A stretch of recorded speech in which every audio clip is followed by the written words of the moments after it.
अगर मेरे हाथ में कुंडली है, अगर मैं जानता हूँ कि मेरी बर्थ चार्ट में कहाँ क्या ग्रह है, तो मैं क्या देखूँ जो मुझे बताए कि यार कुछ ना कुछ तो पास्ट लाइफ का ना चला आ रहा है जो इस लाइफ को प्रभावित कर रहा है। देखिए, कुंडली में कुछ योग ऐसे होते हैं जो ये बहुत स्पष्ट बताते हैं कि पिछले जन्मों से हम कुछ पाप का बोझ लादे हुए हैं, अपना भी या हो सकता है अपने पूर्वजों का भी। उसे पितृ ऋण कहा जाता है। वैदिक के हिसाब से हम देखें तो अगर शनि के साथ राहु या केतु है, सूरज के साथ राहु है और चंद्रमा के साथ राहु या शनि है, तो ये पितृ ऋण की तरफ इशारा करते हैं। अगर चौथे घर में राहु बैठ गया, ये चंद्रमा का पक्का घर है, फिर चंद्रमा जो है दुखी हो गया, पीड़ित हो गया, या केतु बैठ गया। उसी तरह ये बुध बना रहा है ये दोष चंद्रमा के साथ, लेकिन बुध का जो पक्का घर है वो तीसरा है। तो तीसरे पक्के घर में अगर चंद्रमा बैठ गया तो बुध पीड़ित, बहन का ऋण, बुध बहन होती है, छोटी कन्या का ऋण, मतलब पिछले जन्म में आपने कुछ छोटे कन्या के साथ, बहन के साथ कुछ इनजस्टिस किया। कई खानदान होते हैं जो श्रापित हैं, पीढ़ी दर पीढ़ी उनकी सारी ब्रांचेस स्ट्रगल करती रहती हैं और बुरे हाल में रहती हैं। कोई ऐसा हुआ जिसने बहुत भक्ति कर ली, कोई अच्छे कर्म कर लिए, तो हो सकता है वो उसमें से निकल जाए।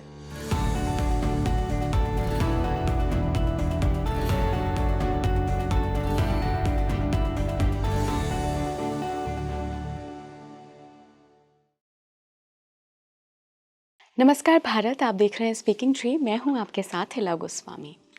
आपने पास्ट लाइफ कर्मों के बारे में मेरे बहुत सारे पॉडकास्ट देखे होंगे। हमने कई पास्ट लाइफ एक्सपर्ट्स के मुंह से सुना है कि क्या पास्ट लाइफ कर्मास होते हैं, कैसे वो हमारी अभी की प्रेजेंट लाइफ को अफेक्ट करते हैं। लेकिन आज का जो ये पॉडकास्ट है, हम लाल किताब के पर्सपेक्टिव से बात करेंगे कि लाल किताब और वैदिक एस्ट्रोलॉजी क्या कहती है पास्ट लाइफ कर्मों के बारे में, पास्ट लाइफ के जो बैगेजेस होते हैं उनके बारे में। क्योंकि कई बार क्या होता है ना, आप भी महसूस करते होंगे कि यार मैं तो सब कुछ कर रहा हूँ, सारे कर्म किए जा रहा हूँ, सही दिशा में काम कर रहा हूँ, लेकिन फिर भी कोई ना कोई कर्स है, कोई ना कोई ऐसी चीज़ है, ऑब्स्टिकल है जो मुझे आगे बढ़ने से रोक रहा है। मैं आगे बढ़ना फाइनेंशियल टर्म्स में बात नहीं कर रही हूँ, वो आपकी स्पिरिचुअल ग्रोथ भी हो सकती है, वो आपकी हेल्थ भी हो सकती है, वो आपके रिलेशनशिप्स भी हो सकते हैं। तो आज का पूरा पॉडकास्ट रहेगा लाल किताब पर और वैदिक एस्ट्रोलॉजी पर, दोनों को मिक्स करके हमने बात की है। क्योंकि मेरे साथ जो मेहमान जुड़ रहे हैं वो दोनों के एक्सपर्ट हैं। वो सिर्फ एक राय को प्रेजेंट नहीं करते हैं, वो लाल किताब से भी बात करते हैं और वो वैदिक एस्ट्रोलॉजी से भी बात करते हैं। जी हाँ, मैं बात कर रही हूँ ट्रंप के इलेक्शन जीतने की भविष्यवाणी करने वाले renowned astrologer doctor Rakesh Kathuria sir का। बहुत बहुत स्वागत है सर स्पीकिंग ट्री पर। धन्यवाद, नमस्कार सर। एक भविष्यवाणी तो आपकी सही साबित हुई है, उसके लिए आपको बहुत बहुत मुबारक हो। धन्यवाद। आज हम सर भविष्यवाणी पर बात नहीं करेंगे, आज हम लाल किताब और वैदिक एस्ट्रोलॉजी से जुड़े हुए उन पास्ट लाइफ बैगेजेस और कर्सेस की बात करेंगे जो जनरली हमारी प्रेजेंट लाइफ को कहीं ना कहीं प्रभावित करती है। तो सबसे पहला तो सवाल मेरा ये है कि अगर मेरे हाथ में कुंडली है, अगर मैं जानता हूँ कि मेरी बर्थ चार्ट में कहाँ क्या ग्रह है, तो मैं क्या देखूँ जो मुझे बताए कि यार कुछ ना कुछ तो पास्ट लाइफ का ना चला आ रहा है जो इस लाइफ को प्रभावित कर रहा है। देखिए, कुंडली में कुछ योग ऐसे होते हैं जो ये बहुत स्पष्ट बताते हैं कि पिछले जन्मों से हम कुछ पाप का बोझ लादे हुए हैं, अपना भी या हो सकता है अपने पूर्वजों का भी। उसे पितृ ऋण कहा जाता है। वैदिक के हिसाब से हम देखें तो अगर शनि के साथ राहु या केतु है, सूरज के साथ राहु है और चंद्रमा के साथ राहु या शनि है, तो ये पितृ ऋण की तरफ इशारा करते हैं। और मेरा अनुभव है, मैंने एक परिवार की 3 पीढ़ियों का अध्ययन किया, तो उनके पिताजी की कुंडली में भी शनि और केतु इकट्ठे थे, सामने राहु। वो भी परेशान रहे, पीड़ित रहे, उनके बेटे की कुंडली में शनि और केतु इकट्ठा, राहु सामने, उसकी ज़िंदगी में भी बहुत स्ट्रगल, मतलब सफलता तो बहुत दूर की चीज़ हो जाती। और उनकी बेटे की बेटे की कुंडली में भी, यानी उनकी पोते की कुंडली में भी शनि केतु इकट्ठा, राहु सामने और स्ट्रगल। तो ये मैं देखता हूँ, ये पीढ़ी दर पीढ़ी चलता है। बहुत से केसेस में जो पितृ ऋण होता है, और ये जिसको बोलते हैं, इसकी जो इंटेंसिटी है वो बढ़ती चली जाती है, क्यूमुलेटिव इफेक्ट इसमें आता चला जाता है। अगर हम लाल किताब के हिसाब से देखते हैं तो अनेकों कॉम्बिनेशन हैं जो पितृ ऋण की तरफ इशारा करती हैं। चौथा पक्का घर जो है चंद्रमा का है। अगर वहाँ बुध बैठ गया तो चंद्रमा पीड़ित हो जाएगा, क्योंकि बुध चंद्रमा का शत्रु है। चाहे चंद्रमा कुंडली में कहीं भी बैठा हो, ये भी एक तरह का पितृ ऋण हो जाता है, मातृ ऋण कह सकते हैं, क्योंकि चंद्रमा से कनेक्ट हो रहा है। अगर चौथे घर में राहु बैठ गया, ये चंद्रमा का पक्का घर है, फिर चंद्रमा जो है दुखी हो गया, पीड़ित हो गया, या केतु बैठ गया। उसी तरह ये बुध बना रहा है ये दोष चंद्रमा के साथ, लेकिन बुध का जो पक्का घर है वो तीसरा है। तो तीसरे पक्के घर में अगर चंद्रमा बैठ गया तो बुध पीड़ित, बहन का ऋण, बुध बहन होती है, छोटी कन्या का ऋण, मतलब पिछले जन्म में आपने कुछ छोटे कन्या के साथ, बहन के साथ कुछ इनजस्टिस किया। उसी तरह छठा जो पक्का घर है वो जो है बुध का है, वो भी बुध का है, वहाँ चंद्रमा बैठ गया। छठे में चंद्रमा वैदिक कहती अच्छा नहीं होता, लाल किताब कहती वहाँ बैठ गया तो फिर जो है बुध पीड़ित। अब गुरु के जो पक्के घर भी हैं और गुरु कारक भी है। अगर दूसरे घर का कारक गुरु है, पांचवें घर का कारक गुरु है, 9वें और 12वें का भी गुरु है। अगर दूसरे घर में राहु बैठा, या 5वें में बैठा, 9वें में बैठा, या 12वें में बैठा, तो फिर गुरु पीड़ित हो जाएगा। फिर ये पितृदोष की तरफ इशारा करते हैं, क्योंकि गुरु के पक्के घर में गुरु का शत्रु बैठ गया तो गुरु पीड़ित हो गया। अच्छा, 9वां घर गुरु का पक्का घर, वहाँ बुध बैठ गया तो गुरु फिर पीड़ित हो गया, क्योंकि बुध को गुरु से जो है पटती नहीं है, उसका शत्रु है। 12वें घर में बुध बैठ गया तो फिर ये पीड़ित हो गया। तो इस तरह से बहुत से कॉम्बिनेशन लाल किताब में बनते हैं, सैकड़ों कॉम्बिनेशन बनते हैं। ये दिखाता है कि पिछले जन्मों का आपका जो लेन देन है वो चला आ रहा है। कुछ पितरों के कारण आ रहा है, उनके कोई दोष रहे, कुछ आपके खुद के कारण आ रहे हैं। अब जब पिता जाते हैं तो उसकी संपत्ति किसको मिलती है? बेटे को। तो अगर उनका कोई ऋण है या उनका कोई जो कर्म ऐसा है जो सही नहीं है, तो उसका जिम्मेवार भी बेटा ही होता है। बेटे को संपत्ति मिलती है। अगर पिता की कोई देनदारी है तो वो भी बेटे को आती है, उसको ही देनी है। और इसीलिए लाल किताब ये कहती है कि मुफ्त में किसी से कुछ ना लो, इवन निसंतान का तो धन भी मत लो। अगर वो देना चाहे तो भी मत लो, क्योंकि कितनी अलामत उसके साथ जुड़ी हुई है उस धन को कमाने में, वो सारी की सारी आपको पास ऑन हो जाएगी। और मैं बताता हूँ, एक बड़ा फेमस केस है बिरला फैमिली का। तो उनके भी कई ब्रांचेस हैं। तो 1994-95 की बात है कि कलकत्ता में वो फैमिली थी। तो वो फैमिली में उनका कोई संतान नहीं थी, कोई वारिस नहीं था। तो वो अम्मा जी जब गईं तो उनके यहाँ जो उनका डायरेक्टर था कोई करीबी, सारी धन संपदा वो उसके नाम कर गई। उस समय उसकी जो मार्केट वैल्यू थी 5,000 करोड़ थी। और उस जिनके नाम कर गए उनका नाम था श्री राजेंद्र लोढ़ा। अब बिरला फैमिली जब ये वसीयत खुली उनकी डेथ के बाद तो सन्न रह गई कि सारा का सारी संपत्ति हमारे परिवार की तो कहीं और चली गई। सुप्रीम कोर्ट तक उन्होंने इसका केस भी लड़ा, लेकिन कुछ नहीं हो पाया।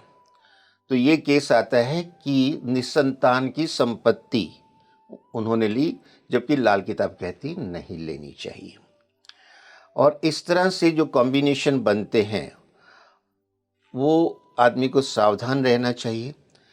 वैदिक के हिसाब से देखें तो कहते पितृदोष निवारण की पूजाएं होती हैं। सिद्ध स्थान है त्र्यंबकेश्वर, हरिद्वार, प्रयागराज, गया जी। तो इन जगहों पे अगर ये पूजाएं कराई जाती हैं, 3 दिन की पूजा होती है, नारायण बलि, नाग बलि और त्रिपुंडी, तो उससे शांति होती है पितरों की। लेकिन लाल किताब के तरीके बिल्कुल अलग हैं। वो कहती हैं अगर स्त्री का ऋण है, जैसे मैंने बताया कि छठे भाव में चंद्रमा आया तो स्त्री का ऋण है पिछले जन्मों का, तो अब जो ब्लड रिलेशन में जितने भी रिश्तेदार हैं सबसे इक्वल क्वांटिटी में चांदी लेके नदी में प्रवाहित की जाए। अब आज की सोशल मोबिलिटी में कहाँ से ढूंढेंगे ब्लड रिलेशन वाले सारे के सारे? कोई कहाँ सेटल है, कोई कहाँ सेटल है। और हालत ये हो गई है कि हमारे पिछले 3 पीढ़ी से कौन रिश्तेदार हैं ब्लड रिलेशन पता ही नहीं है, आज की जनरेशन को पता ही नहीं है। अच्छा, दूसरा उसमें उपाय आता है कि इक्वल क्वांटिटी में पैसा लेके, और जो है केतु का अगर ऋण है तो एक ही दिन में 100 कुत्तों को भोजन करवाइए। अब 100 कुत्तों को कैसे आप रोटी या कुछ खाने की चीज और अपने सारे ब्लड रिलेशन वाले रिश्तेदारों से लेके करना है? थोड़ा मुश्किल है। मुश्किल है। अच्छा, एक और उपाय आता है राहु का अगर है तो, राहु से संबंधित, कि जितने ब्लड रिलेशन हैं उनसे एक एक नारियल लिया जाए और वो सारे नारियल इकट्ठे करके एक ही समय में नदी में प्रवाहित किए जाएं। यानी देखा जाए तो लाल किताब के उपाय सरल तो हैं, लेकिन फिजिबिलिटी बड़ी मुश्किल है उसकी, फिजिबिलिटी बड़ी मुश्किल है। तो इस तरह से लाल किताब में देखा जाता है पिता का ऋण है, स्त्री का ऋण है, कन्या का ऋण है, या कोई कोई लोग जो है पिछले जन्मों में कुत्ते मरवाए हैं, सांपों को मरवाया है, या और जीव जंतुओं की हत्या की है, और जो है ये वाटर की रिसोर्सेज जैसे कुआं है, बावड़ी है, वो बंद किए गए हैं। विकास के नाम पे बंद होते थे। जब वहाँ कुछ कंस्ट्रक्शन हो रही है, वहाँ बावड़ी है या कोई पिछले ज़माने में तो नल से जल नहीं आता था, सबको इन जगह से भरना पड़ता था, तो वो होता है। और यह श्रापित होता है, जैसे कि वाल्मीकि ऋषि ने एक चिड़िया मार को श्राप दे दिया था, बहेलिया बोलते हैं उसे, कि तुम लोगों की कभी कोई इज्जत नहीं होगी, सम्मान नहीं होगा समाज में। आपके युगों बीत गए लेकिन चिड़िया मार का कोई सम्मान नहीं हो, तो वो जो है श्रापित हैं। तो ऐसे कई कुंडलियां होती हैं जो श्रापित होती हैं, कई खानदान होते हैं जो श्रापित हैं। पीढ़ी दर पीढ़ी उनकी सारी ब्रांचेस स्ट्रगल करती रहती हैं और बुरे हाल में रहती हैं। कोई कोई ऐसा हुआ जिसने बहुत भक्ति कर ली, कोई अच्छे कर्म कर लिए, तो हो सकता है वो उसमें से निकल जाए, एक्सेल हो जाए, ये भी मैंने देखा है। नहीं तो सारी के सारे खानदान उससे दूषित प्रभावित रहता है। इसीलिए हमें अपने कर्मों पे बहुत ध्यान देना है। लाल किताब हमें समझाती है सदाचार का पालन करें, झूठ ना बोलें, झूठी गवाही ना दें, किसी से मुफ्त में कुछ ना लें, निसंतान का तो धन भी ना लें, महिलाओं का सम्मान करें, बड़ों का सम्मान करें और उनका आज्ञा का पालन करें।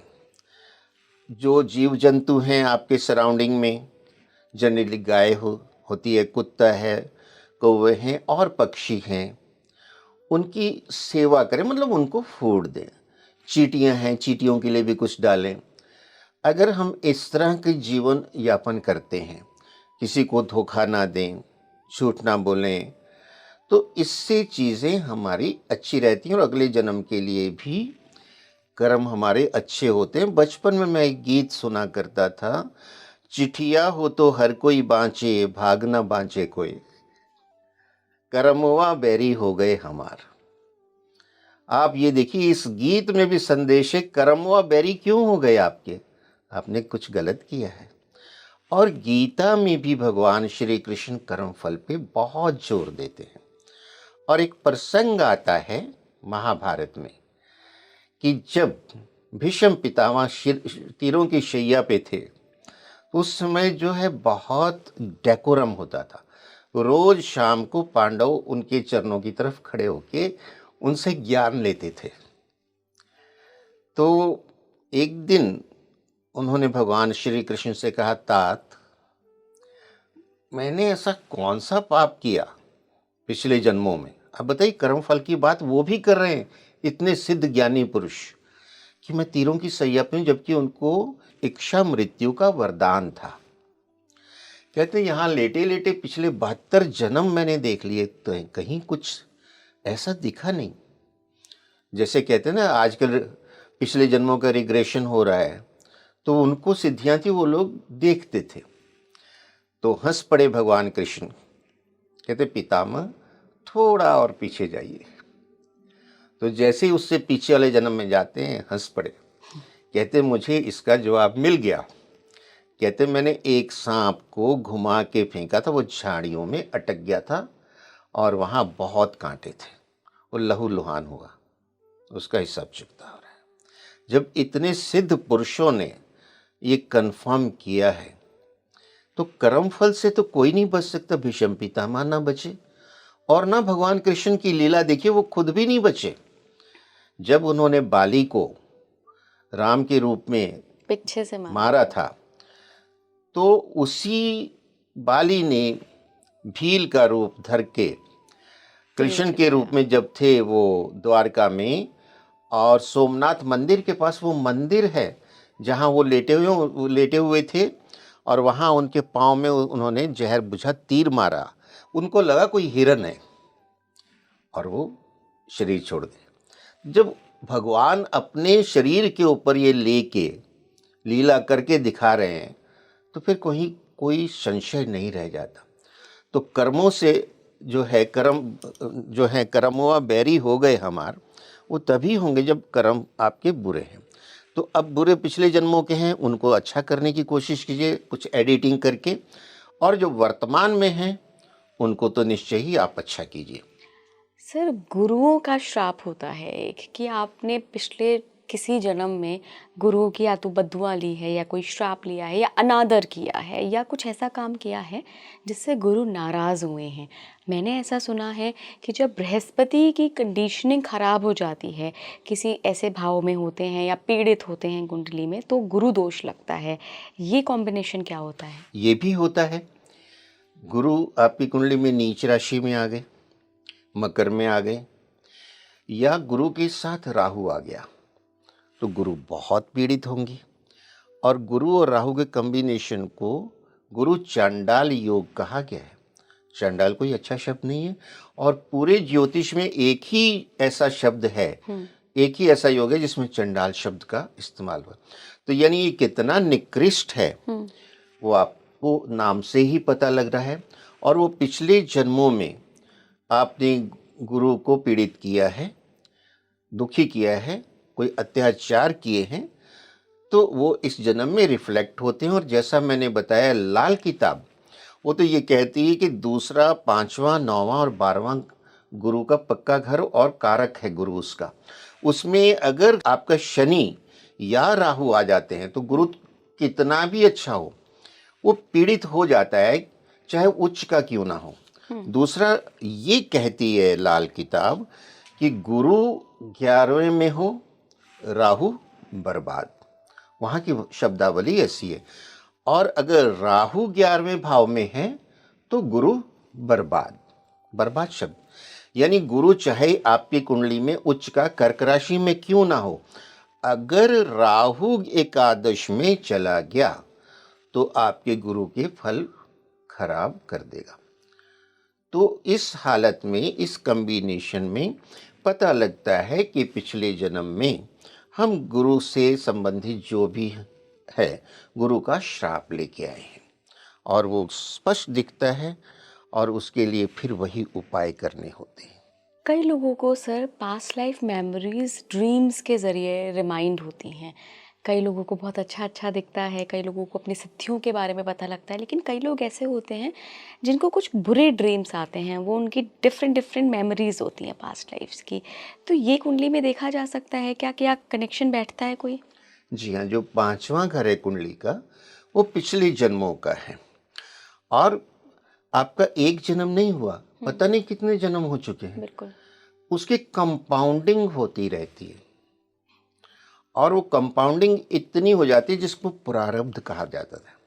वो प्रारब्ध आपका अच्छा भी हो सकता है, बुरा भी हो सकता है। तो पांचवें घर से पता लगता है, अगर वहाँ जैसे शनि, गुरु, राहु इस तरह की कॉम्बिनेशन है, केतु है, या जैसे मैंने बताया कि छठे घर में अगर चंद्रमा बैठा है तो बहन का ऋण है, कन्या का ऋण है।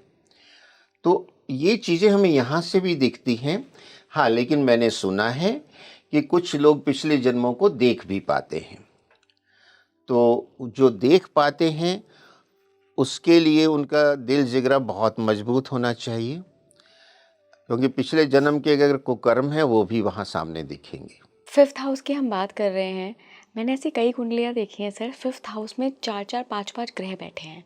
शनि भी आ गए, शुक्र भी आ गए, सूर्य भी आ गए, राहु भी आ गए, बृहस्पति भी आ गए। तो फिर तो बेड़ा गर्क है, या फिर मतलब कुछ बचा है कुंडली में और भी? नहीं, ऐसा नहीं कि पूरा का पूरा बेड़ा गर्क हो जाएगा, ऐसा कभी नहीं होता है। उसमें कुछ आशा की किरण ज़रूर कहीं ना कहीं से निकलती है। So life goes on.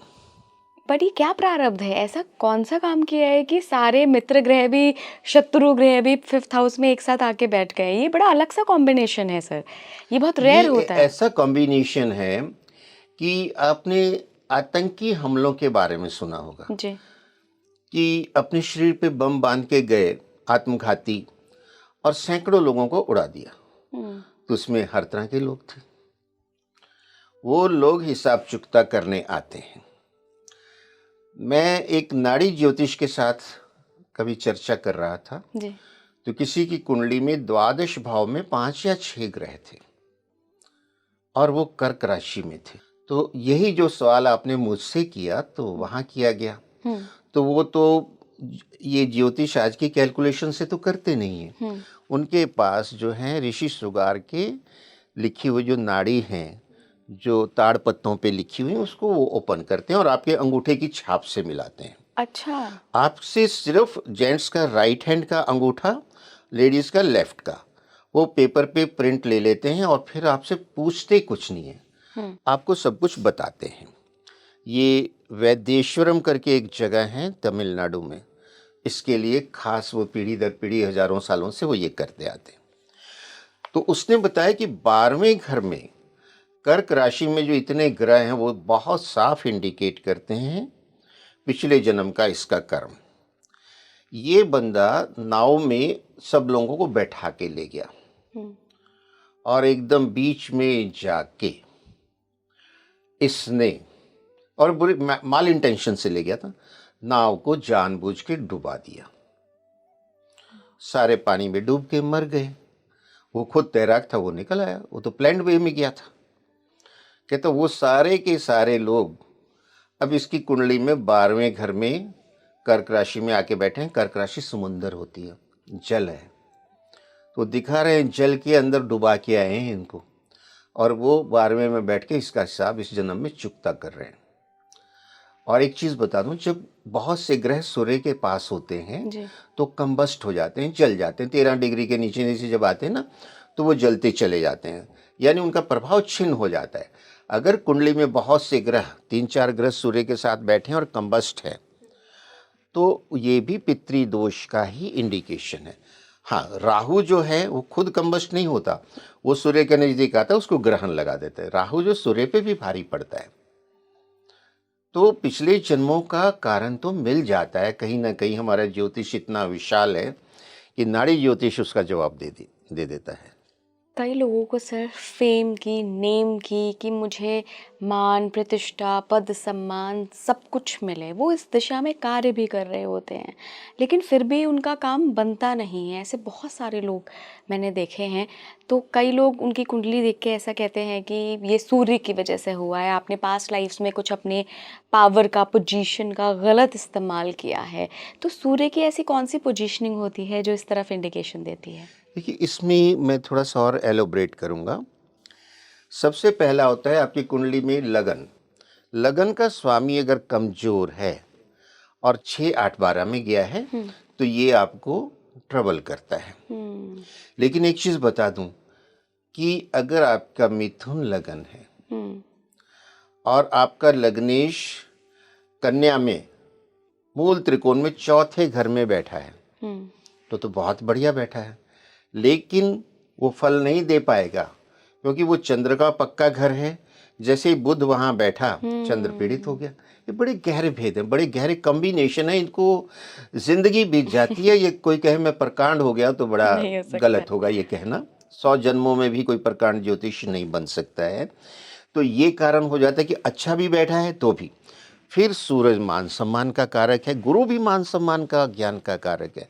आपके पास ज्ञान नहीं होगा, गुरु अच्छा नहीं होगा, तो मान सम्मान तक नहीं पहुंच पाएंगे। तो दोनों ग्रह बहुत काम करते हैं।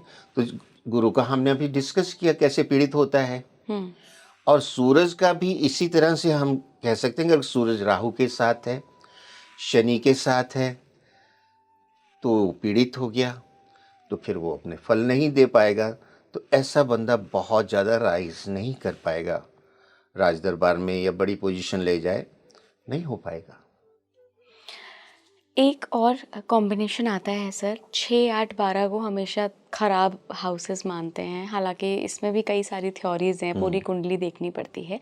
लेकिन अगर 6, 8, 12 में सारे ग्रह आके बैठ जाएं, अच्छे जो शुभ ग्रह माने जाते हैं, जो यानी 9 हमारे के 9, 6, 8, 12 में ही बैठे हों, यू मीन? 9 के 9 नहीं, जो अच्छे ग्रह हैं, जैसे चंद्रमा हो गया, मंगल हो गया, सूर्य हो गया, बृहस्पति हो गया, बुध हो गया, ये अच्छे ग्रह जो होते हैं, ये अगर आके 6, 8, 12 में बैठ गए, ये भी किसी कर्ज की तरफ इशारा दे रहा है कि आप पिछले जन्म में कोई तो ऐसा काम करके आए हो कि बेटा आपको 6, 8, 12 में अच्छे ग्रहों का कॉम्बिनेशन नहीं, मिला है। उसमें भी देखिए लाल किताब ये कहती है, अगर आपके दूसरे घर में प्लेनेट है, छठे में है आपने कहा, 8वें में है, 12वें में, तो लाल किताब ये कहती है कि दूसरे घर में बैठा प्लेनेट छठे घर को पूरी दृष्टि से देखता है। अच्छा।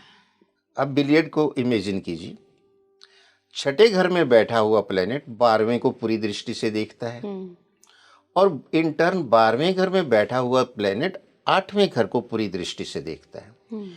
यानी आपकी कंडीशन क्वेश्चन की फुलफिल हो रही है, छठे में भी, 8वें में भी और 12वें में भी।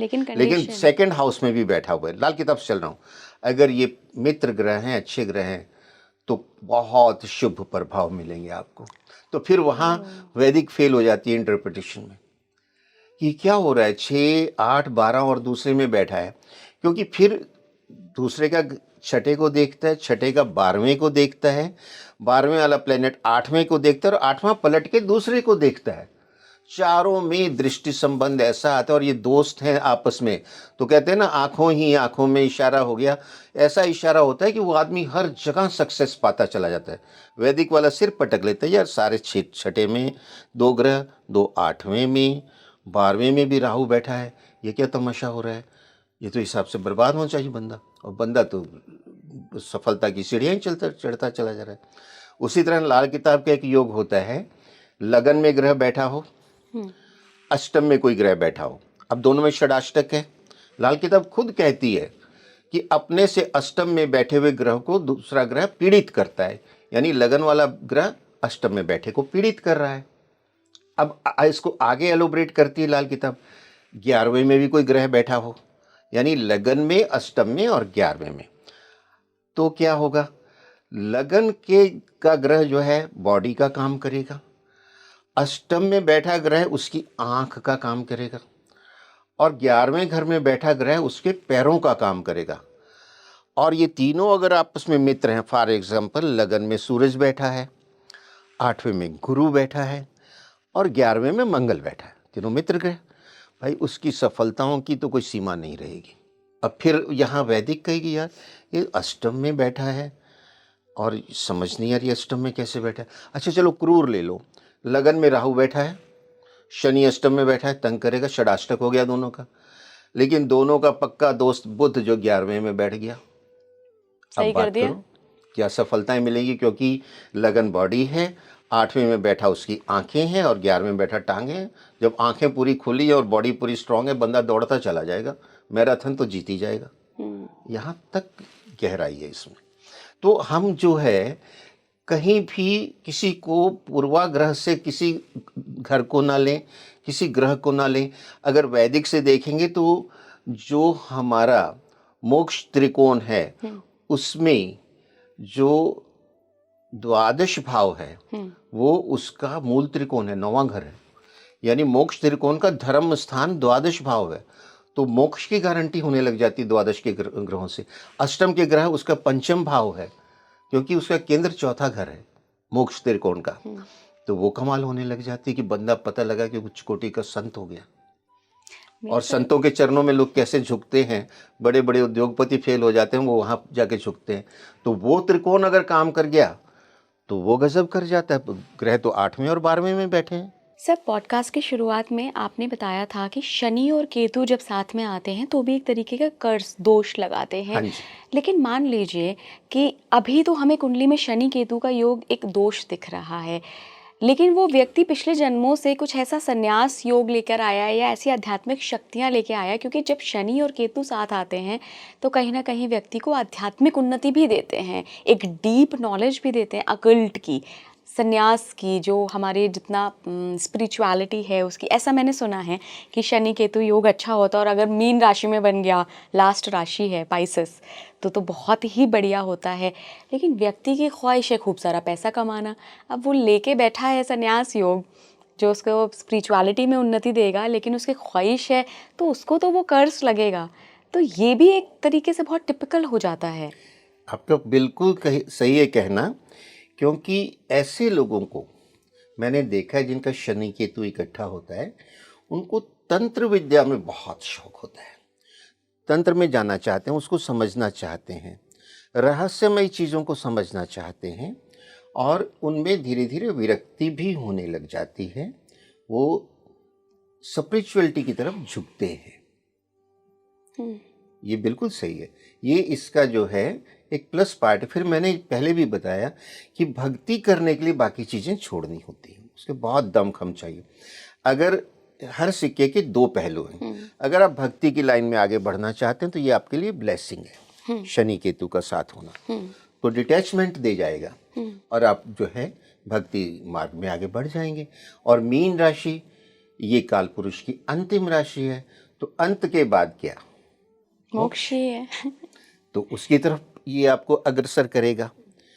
तो ये जो है, मैंने किसी की कुंडली में 12वें घर में जब शनि केतु देखा तो मुझे भी लगा, और किसी बहुत पहुंचे हुए गुरु ने उनकी कुंडली देख के ये कहा, कहते भाई जिस मोक्ष के लिए साधु संत पहाड़ों में कंदराओं में जिंदगी भर तपस्या करते रहते हैं, वो तो आपको ऑलरेडी गारंटेड है 12वें शनि केतु का।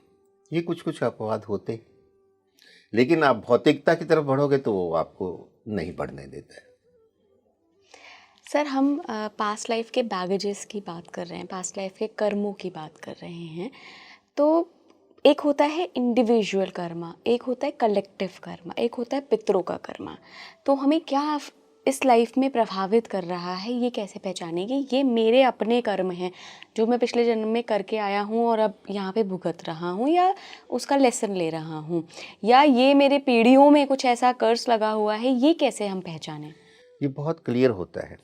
जैसे मैंने बताया कि आपकी कुंडली में चंद्रमा 6ठे घर में आया, ये बुध का पक्का घर है, तो चंद्रमा यहाँ पीड़ित हुआ। और कन्या के घर में आया बुध जो कन्या है, तो आपके पिछले जन्म का आपका खुद का कन्या ऋण है, ये क्लियर इंडिकेशन है।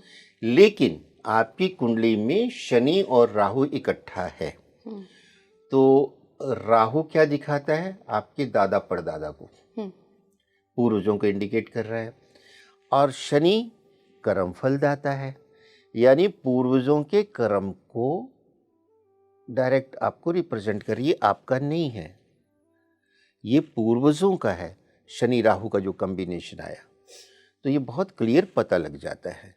सर हम ना कई बार ऐसे केसेस देखते हैं कि पीढ़ियों में जनरेशनल जो चीज़ें होती हैं वो दिखाई देती हैं, जैसे कि एक पैटर्न दिखता है कि बैड लक है तो सारी ही पीढ़ियों में दिख रहा है, फाइनेंशियल लॉसेस हैं सारी पीढ़ियों में दिख रहा है, कोई एक पर्टिकुलर बीमारी है वो सारी पीढ़ियों में दिख रहा है। मैं यहाँ पर कैंसर की बात नहीं कर रही हूँ, क्योंकि वो जनरली हम देखते हैं कि डीएनए से डीएनए में आगे फॉरवर्ड होता ही है, ऐसा कहते हैं लोग, हालांकि उसका रियल कॉज अभी तक नहीं पता है। लेकिन कुछ बीमारियाँ जो आपके परदादा को भी थी, आपके बच्चे को भी हैं, वो पीढ़ी दर पीढ़ी जा रही है।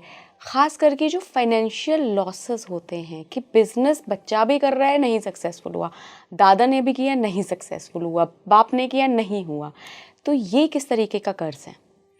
देखिए, ये पीढ़ियों का ही कर्ज है और उसकी पीढ़ी दर पीढ़ी पहले से कंपाउंडिंग हुई है, यानी बढ़ता चला गया। कंपाउंडिंग मीन्स बढ़ता चला गया कि पिछली कई जनरेशन से, क्योंकि मैंने कहा राहु दादा परदादा और उससे भी पीछे उनको इंडिकेट करता है, शनि उनके कर्म को करता है।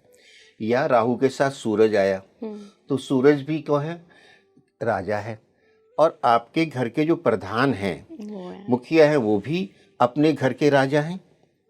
और आपकी पीढ़ियों में अपने अपने समय में जो मुखिया थे वो राजा थे, सूरज राजा है।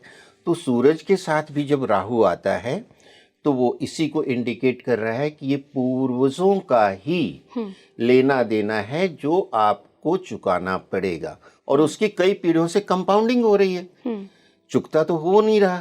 कहते हैं ना, जो कंपाउंडिंग जो इंटरेस्ट लगता है वो लगता चला जा रहा है, बढ़ता चला जा रहा है। तो किसी पीढ़ी में भी कोई सफल नहीं हो पा रहा। और कई बार देखते हैं कोई ब्रांच सफल हो गई, उसने थोड़ा बड़ा एम्पायर खड़ा किया, सुनने में आता है कि फलाने की फैक्ट्री में आग लग गई, भस्म हो गया सब कुछ, तो उसने पिछले 20-10 साल में जो भी कमाया खड़ा किया, एम्पायर खत्म हो जाता है क्षण भर में, देखते देखते। और हम सुनते हैं आग की घटनाएं तो अक्सर न्यूज़ में आती हैं। तो इस तरह का कोई हादसा हो जाता है कि वो किया दिया सब बराबर हो जाता है।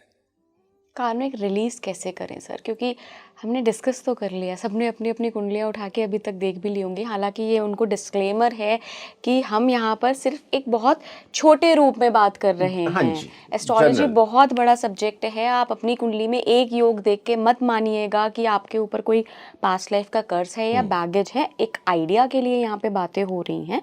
तो सर कार्मिक रिलीज कैसे हो फिर? देखिए, रिलीफ के लिए जो हमने डिस्कस किए अच्छे कर्म, उसके उपाय जो लाल किताब के भी मैंने डिस्कस किए कि जितने ब्लड रिलेशंस में हैं। सर ये तो कैसे हो पाएगा? अच्छा, फिर मैंने बताया कि जो वैदिक रीति से नारायण बलि, नागबलि, त्रिपुंडी जो त्र्यंबकेश्वर में, हरिद्वार, प्रयागराज, गया, इन जगहों पे होती हैं, बनारस में भी होती हैं, वाराणसी में, तो वो विधि आपको करानी चाहिए और टाइम टू टाइम कराते रहिए और आगे से अच्छे कर्म कीजिए, और आपका जो पुण्य है वो आपके पापों को काउंटर बैलेंस करता चला जाता है। तो आगे आप गरीबों की सेवा कीजिए, ज़रूरतमंदों की कीजिए, बीमारों के जो इलाज के लिए कुछ हेल्प कीजिए। तो इस तरह चीज़ें करने से कुछ डिस्काउंट हो सकता है और पीढ़ी दर अच्छा काम होगा। तो एक जगह ऐसा आएगी जहाँ न्यूट्रलाइज होगा और वो जनरेशन आपकी राइज करने लग जाएगी। सर एक सवाल ना मेरे जहन में बहुत बहुत दिनों से घूम रहा है। मैं एक दो लोगों को जानती हूँ जिनकी कुंडली उनकी लाइफ से मैच नहीं करती, और ऐसा नहीं है कि उनका वो समय गलत है या जन्म पत्रिका गलत बनी है। हो सकता है उनकी कुंडली में वो सारे दोष हों, सारे अच्छे ग्रह 6, 8, 12 में बैठे हों, कोई ग्रह उनको न्यूट्रलाइज भी नहीं कर रहा हो या पावर भी नहीं दे रहा हो, लेकिन फिर भी उनके लाइफ में कुछ बुरा होते हुए नहीं दिख रहा है। तो ऐसे कौन से लोग हैं जिन पे ग्रहों का प्रभाव नहीं पड़ता है? देखिए, ऐसा है कि कईयों के संस्कार बड़े अच्छे मिलते हैं परिवार से। तो अगर ऐसे अच्छे संस्कार मिल गए और बचपन से ही वो भक्ति भाव में प्रवृत्त हो गए, अच्छे कामों में प्रवृत्त हो गए, किसी गुरु की शरण में चले गए और गुरु की शरण में सच्चे भाव से, सच्चे मन से उनकी सेवा करते हैं, उनका कहना मानते हैं, तो ये बहुत रेयर होता है कि इस तरह से फिर वो गुरु कृपा आ जाती है। गुरु के तो हजारों शिष्य हैं, अब हजारों को तो वो कृपा नहीं दे सकते, पर कोई विरला होता है उनमें से जिसमें वो पात्रता देखते हैं और उसके अपकर्मों को वो अपने पुण्य कर्मों से काट के उसके जीवन को बहुत अच्छा कर देते हैं। और कुछ ऐसे मेरे जीवन में लोग हैं जाने पहचाने जिन पे ये चीज़ का प्रभाव है, तो फिर वहाँ कुंडली उनकी काम नहीं करती है। सर, आपने यहाँ पे एक शब्द इस्तेमाल किया कि गुरु अपने पुण्य कर्मों में से उनके बुरे कर्म काट देते हैं, इसका क्या मतलब है? देखिए, जो गुरु हैं वो तो सतत तपस्या में है, भक्ति में है, तो उनके पुण्यों का जो पुण्य कर्म का भंडार बहुत अच्छा होता है। वो विरक्त हैं समाज से भी, तो जो उनके पुण्य कर्म हैं और वो सामने देखते हैं कि कोई बहुत ही सुपात्र है, बहुत ही भक्ति भाव में है और उसमें अपने जो पिछले जन्मों के कर्म के लिए जो है क्षमा की भावना है, पश्चाताप है, अगर ये सच्चा है तो किसी किसी विरले पे ऐसे गुरु की कृपा होती है। फिर उसकी कुंडली से उठ के बातें होने लगती हैं, कुंडली काम नहीं करती वहाँ, क्योंकि ग्रह भी नतमस्तक हो जाते हैं उन परिस्थितियों में। गुरु में इतनी पावर है, गुरु में इतनी शक्ति होती है। तभी कहते हैं ना, गुरु ब्रह्मा, गुरु विष्णु, गुरु महेश्वर। सर, हमने अभी जो ओवरऑल पूरा डिस्कशन किया उससे मुझे एक चीज़ तो समझ में आई। हमने जितने कॉम्बिनेशन, चाहे वो बुध का कर्क में बैठना हो, छठे भाव में बैठना हो, या बृहस्पति का खराब स्थिति में बैठना हो, राहु शनि का साथ आना हो, केतु और शनि का साथ आना हो, फिर तो 99% कुंडलियाँ किसी ना किसी कर्ज से प्रभावित है। हमारे पास तो बड़े कम लोग बचे जिनके पास्ट लाइफ के कोई भी ऐसे कर्ज या कोई भी ऐसे बैगेजेस नहीं हैं। ये आपका प्रश्न बिल्कुल सटीक है और जो मेरा अपना अनुभव है, मैंने हजारों कुंडलियाँ देखी हैं और लगभग 80-90% कुंडलियाँ इस दोष से पीड़ित हैं, जिसको हम पितृदोष बोलते हैं। किसी न किसी योग से, किसी न किसी फॉर्म से वो पीड़ित ही हैं और उनको उपाय बताए जाते हैं और वो कुछ करते हैं तो उसमें डिस्काउंट होता है, तो लाइफ गोज ऑन। ऐसा घबराने की कोई बात नहीं। पूर्वजों के कर्म हैं, कुछ अपने कर्म हैं, उसकी कंपाउंडिंग हो गई हमारे साथ, वो आ गए हैं, लेकिन हम उसको कुछ अच्छा कर सकते हैं, एडिटिंग कर सकते हैं और वो उपाय हमने डिस्कस किए हैं।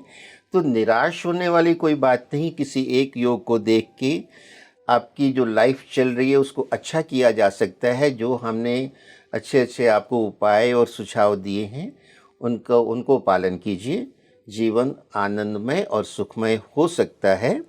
और मैं हमेशा कहता हूँ कि if you have disciplined life, life will give you decency and dignity, and if you take it in a casual way, you are bound to get casualty. Choice is yours.